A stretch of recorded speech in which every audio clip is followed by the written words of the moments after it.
After the tragic death of a 23-year-old woman and her 9-month-old baby due to electrocution at Whitefield in Bengaluru, there is anxiety among the people in Karnataka over the electric cables and wires lying in civic areas. In Hubli, an atmosphere of fear is evident near the Kannada Primary School in Marathagalli as the cables are lying everywhere, electric poles are attached to the school building, and electric cables are so low that they can hit one's head. This has led to the severe criticism of the Hubli Electricity Supply Corporation.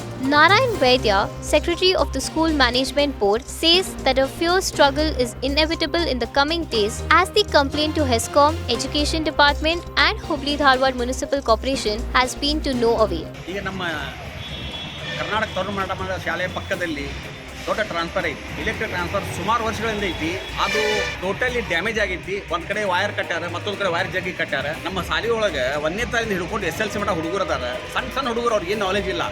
ನಾವು ಒಳಗೆ ನಮ್ಮ ಶಾಲೆ ಪೈಖಾನೆ ಕಟ್ಟಿದ್ರು ಇಲ್ಲೇ ಬಂದು ಒಂದಕ್ಕೆ ಮಾಡ್ತಾರ ಅವ್ರು. ಇಷ್ಟು ಹಾರೇಬಲ್ ಐತೆ ಅಂದ್ರೆ ಅದೇನಾರ ಹೆಚ್ಚು ಕಡಿಮೆ ಆದ್ರೆ ಒಂದು 8 ಹುಡುಗರು ಆಕಳ ಎಮ್ಮಿ ಜನ ಸಾಯ್ತಾರ. ಈ ಕುರಿತು ನಾವು ಸುಮಾರು ಬಾರಿ ಪಾಲಿಕೆಗೂ ದೂರು ಕೊಟ್ಟೇವಿ, KBಗೂ ದೂರು ಕೊಟ್ಟೇವಿ, ಜಿಲ್ಲಾಧಿಕಾರಿಗಳಿಗೂ ದೂರು ಕೊಟ್ಟೇವಿ.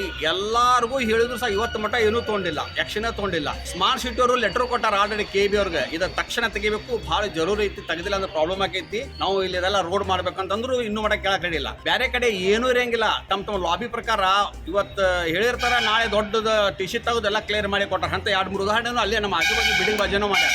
ನಾವು ನೀವು ಹಂಗ ನೀವು ಸುಮ್ ಕುಂತ್ರ ಎಲ್ಲ ಶಾಲೆ ಮಕ್ಕಳು ಕರ್ಕೊಂಡು KB ಕಾರ್ಯಾಲಯದ ಮುಂದೆ ಧರಣಿ ಪ್ರತಿಭಟನೆ ಮಾಡ್ಬೇಕಂತೇಳಿ ನಾವು ನಿರ್ಧಾರ ಮಾಡಿದ್ದೀವಿ. HESCOM needs to immediately fix these concerns as young children are studying in school and this negligence can cause the lives of the poor. Reportage by Kalmesh Mandayala from Hubli. Subscribe to Daily Salah Digital for more such updates.